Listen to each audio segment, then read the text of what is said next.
Жалпы республикалык тестирлөөдө эң көп келүүчү эсептер. Бөлчүктөр 2-бөлүк. Салам достор. Азыр биз ушундай болгон 6 эсептин оңой чыгарылыш жолдорун карайбыз. Бул түрдөгү эсептер ЖРТда өтө көп кездешет. Албетте, 100% ушундай эсептер келбейт, бирок чыгарылыш жолдору бирдей эле болот. Анда эмесе баштайлы. Биринчи эсеп. Бул түрдөгү эсепти эң алгач жөнөкөй бөлчөккө айландырып алуу керек. Жөнөкөй бөлчөк айлантып, эми алардын алымын жана бөлүмдөрүн квадратка көтөрүү керек. Квадратка көтөргөндөн кийин эми жөнөкөй эле кемитип коебуз. Жооп бизде 35 чыгат. Демек жооп 35. Кийинки эсепти карайлы. Мында бизде жогору жакта келтирилген сүрөттө P чекити MN үзүндүсүн таандап. Бул эмнени билдирет? Бул деген бул P чекити башка жакта эмес, бул жакта эмес. Бул ушул MN кесиндисинде жатат дегенди билдирет. Эгерде ушундай катышышка барабар болсо, ал эми MN барабар A векторуна барабар болсо, анда PM векторун тапкыла. Демек, бизде бул MN кесиндиси бул ушундай болгон A векторуна барабар экен. Бул экөөнүн узундугу барабар. Эми биз бул катыштын эмнеге барабар экендигин карайлы. Эгер MP менен PN'ин узун суммасы бул жалпы MN'дин суммасына барабар деп алабыз. Анда барабардыктын бул жагын кантип чечмелейбиз? Бул деген бул ушул кесинди 5 бөлүккө бөлүнгөн жана анын 2 бөлүгүн MP камтыйт, ал эми 3 бөлүгүн PM. Биз аны бул түрдө жазып алсак болот. Бул жерде MP бул A векторунун 5тен 2 бөлүгүн ээлейт. Анткени 2ге 3 кошсо 5 болот. Жалпы 5 бөлүккө бөлүнгөн бул үзүндү, анын 2 бөлүгүн MP, ал эми 3 бөлүгүн PM. Ушул түргө келет. Эгер карасаңыздар, MP менен PM булардын орду эле алмашкан, бирок PM бул вектор жана анын багыты карама-каршы. Бул вектордун багытына карама-каршы. Аны кантип аныктайбыз? Анткени PM деп жатат. Демек, биз P чекитинен баштап M'ге чейин кеткен векторду аныкташыбыз керек. Бул албетте негизги векторго карама-каршы багытталган болот. Башкача айтканда, бул түрдө болот. PM вектору. Демек, биз бул жерде MP'ны тапкан маанибиздин алдына эле минус белгисин коюшубуз керек. Эмне үчүн минус белгиси? Анткени бул вектор негизги векторго карама-каршы багытталып жатат. Демек, жооп минус 5тен 2 Ага барабар. Кийинки эсепти карайлы. Бул жерде бөлчөктү жөнөкөйлөтүү керек. Эгерде тамырасында А минус тамырасында Б барабар 5 болсо, анда бул туйутманын жообун табуу керек болот. Аны биз өзүнчө жазып алалы. Андан кийин анын бөлүмүн көбөйтүүчүлөргө ажыратуу керек. Ал кандай болуп ажырайт? Ал бул түрдө ажырайт. Эгерде сиз ушул көбөйтүүчүлөрдү кайрадан көбөйтүп чыксаңыз, бул жыйынтык аласыз. Анда бизде окшош бөлүмдөрдү кыскартып салабыз. Жыйынтыгында бул жыйынтыкка келебиз. Бизде шартта тамыраста А минус тамыраста Б 5ке барабар. Ошондуктан бул туйутманын ордуна 5ти жазсак болот.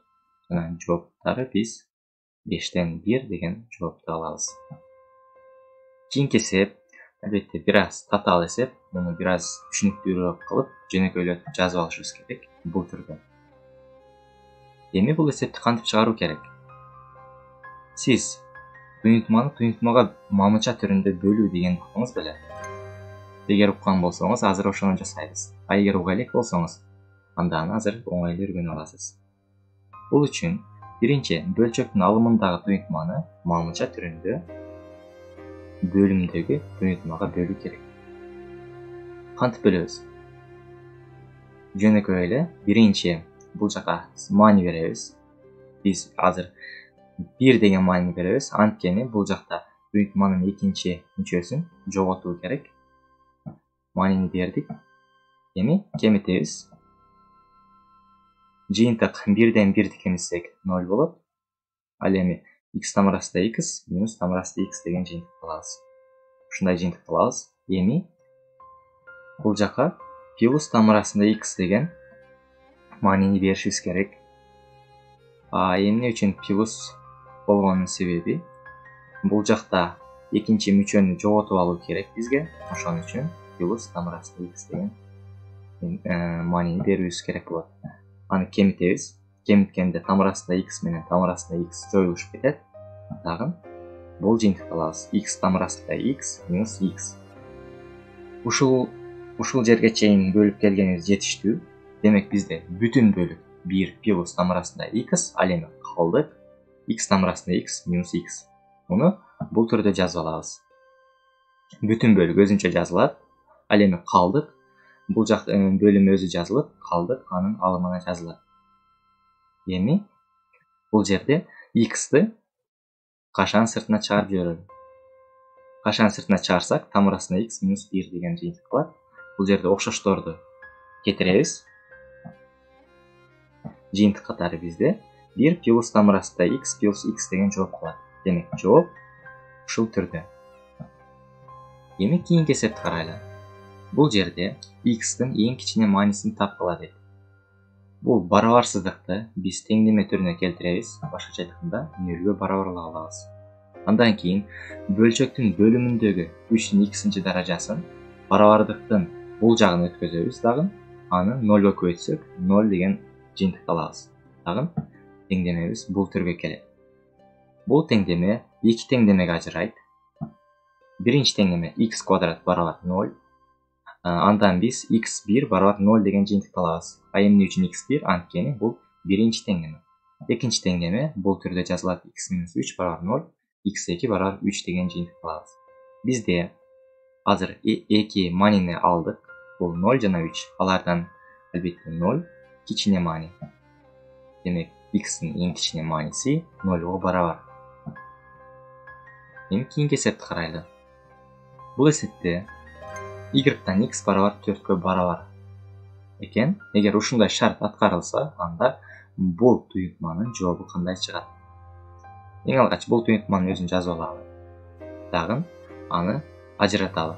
Ажыратсак 2x-тан y өзүнчө бөлчөк болуп ажырайт жана минус y-тан 3y. Бул өзүнчө бөлчөк болуп ажырайт.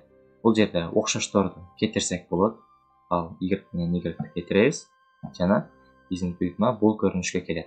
2 y-тан x минус 3. Бизде y-тан x 4кө барабар экен. Аны бул бөлчөктүн ордуна коебуз жана оңой эле жоопту алабыз. Демек жооп 5ке барабар. Бул видео сиз үчүн пайдалуу болгон болсо, лайк басып, каналга катталууну унутпаңыз. Эгер сизде жыйыртыга байланыштуу, кызыктуу жана татаал эсептер бар болсо, мага Instagramдан жиберсеңиз болот. Instagramдын шилтемесин описаниядан жана комментарийден таба аласыз.